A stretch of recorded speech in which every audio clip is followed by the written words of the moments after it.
What's going on YouTube? So as you probably all know from the title, I am going to be doing a water pump on a 2019 Toyota 4Runner.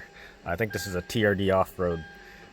So this is complimentaries of Marvin. He just wanted me to give him a shout out in my video. So thanks Marvin for the water pump so I can make a video on it. So anyways, let's get underneath the hood and get started. So yeah. Alright, so I don't know if you can see it, but it's kind of pink here.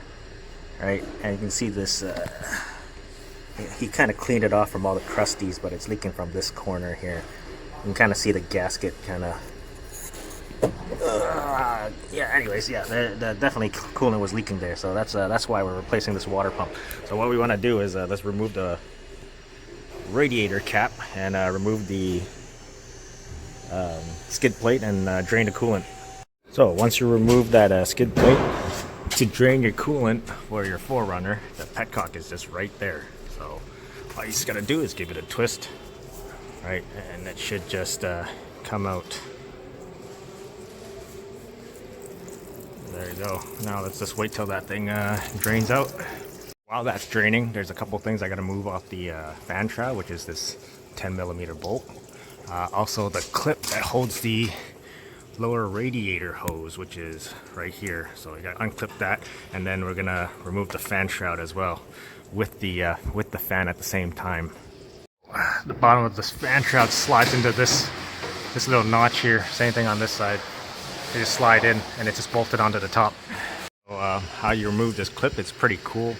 Let me see if I can zoom in. So there are these little tabs on the side. So you just squeeze them, it opens it up, and then you can pull this thing right out. So it's pretty easy, and that releases your the lower rad clip.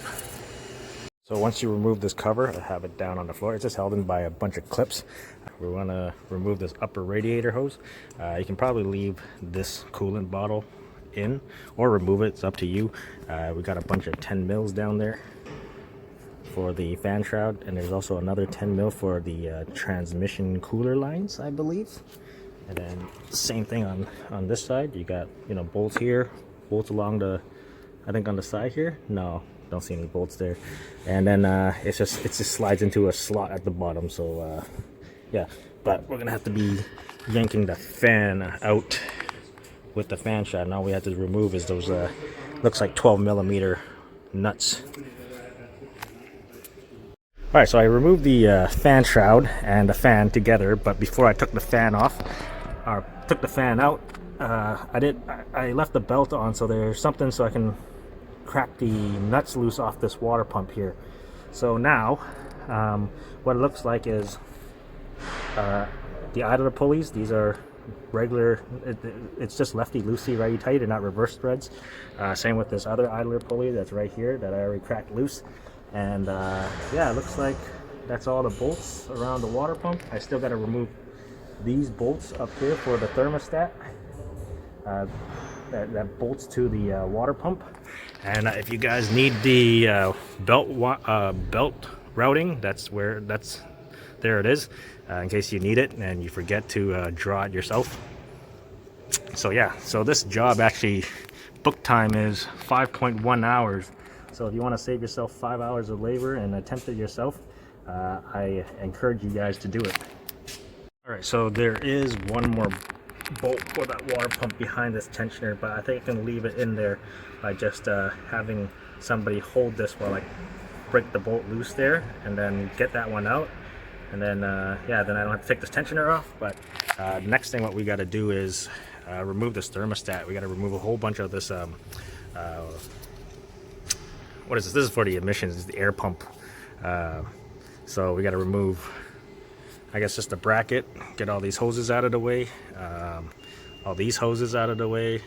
I think the kit comes with the new O-ring for the pipe back there. And what else? Yeah, it's just a bunch of hoses. Remove that radiator hose and then just remove all these bolts. I can pull this thermostat out to get the water pump out. So I removed all these hoses off the thermostat. Just be patient. They are a little, you know, they're kind of stuck on there, so just get a little pick just to break the seal, work your way around it. I took the hoses off the thermostat. And you know, just by looking at it, you don't want to be able, or you don't want to be reaching in there trying to put everything back through that, or like where the throttle body is over here, or stuff like that. So I just removed it off the thermostat, and there's a total of five bolts. One there, there's one over here, and then there's 3 down here. You can see that's 3, and they're all the same size, so you don't have to worry about mixing them up. And then yeah, now it's loose. Just gotta pull it off this this pipe in the back that runs the coolant to the back of the engine. And yeah, so after that I can start removing the water pump.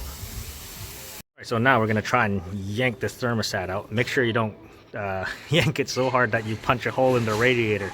So yeah, just be careful. Just work it back and forth, and hopefully it'll come out. So yeah, I'm gonna keep working on that. Alright, so now the thermostat is out. This is why we had to remove it, because this thing, the thermostat bolts onto this part of the water pump. And yeah, now it's just all these bolts. Let me get them light. So yeah, it says I have to remove the power steering pump, but I think I can sneak it out of there. And then that one bolt behind that tensioner back there, I think I'm gonna just get somebody to hold the tensioner out of the way, loosen it, take it out, and then put the tensioner back, remove that bolt, and then get the rest of the water pump out. And yeah, so doesn't seem too bad.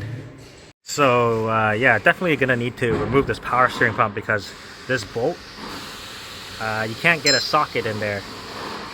If I can show you, even with the 14 thin wall chrome socket, right? And there's 3 different size bolts. There are 12 mils, 14s, and 10s.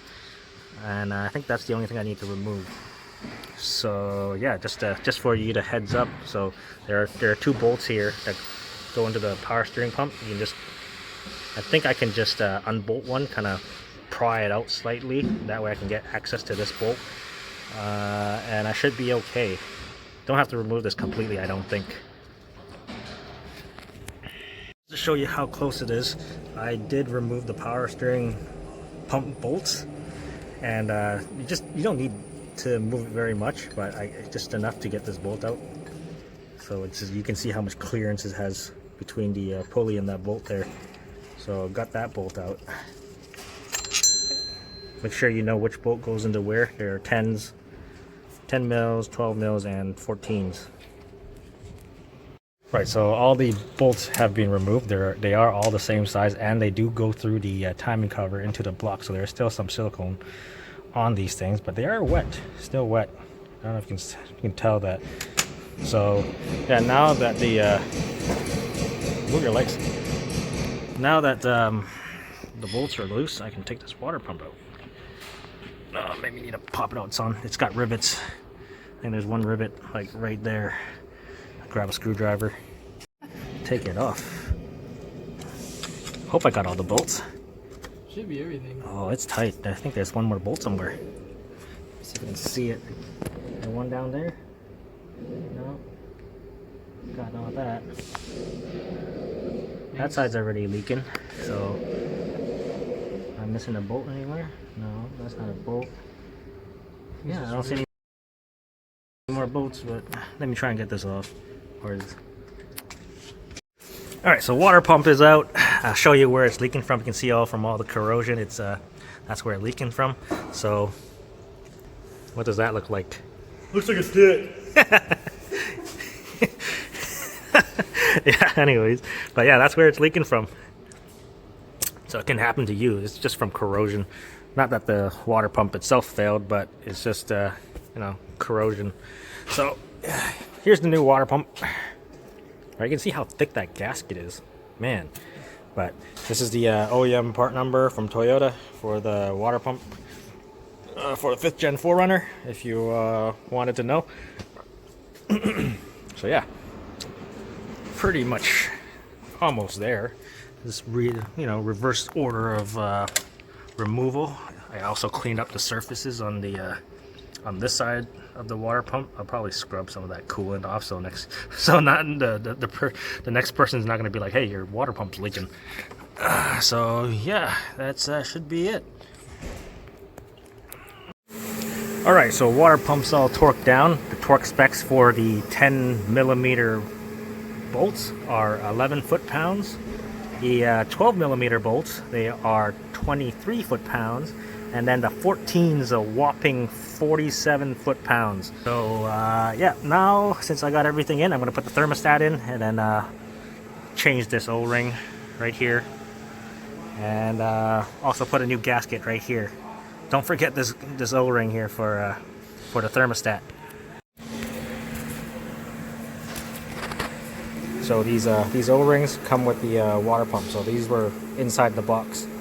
Right now that I got a thermostat in, I haven't put the hoses back in yet, but the 5 bolts that hold the thermostat, they are 10 foot-pounds. I know they're not much, but yeah, they're the bolts there, and then the bolts that go to the top of the water pump, those are 10 foot-pounds. Alright, so one more thing before I put everything back together and bleed the cooling system. If you're wondering if you can put the belt in before you put the fan in, because this pulley does wobble back and forth, and you know, it makes it difficult to put your belt on. You can put the belt onto this pulley and it'll hold it in place. It won't move once you put the tension on it, and then you can put your fan shroud and your fan and everything back together. So this just so you know. Right, so everything is all back together. Put the water pump. The only thing now is they didn't get me enough coolant, so make sure you have more than 1 jug of coolant, probably 3. But anyways, I hope this video helps all my 5th gen 4Runner viewers out there, and yeah, thanks for watching. And a shout out to Marvin. We actually traded jobs. He took my what is it, Honda Odyssey power steering rack job so I can take his 5th gen 4Runner water pump job, so I can make this video. So thank him for that down in the comments.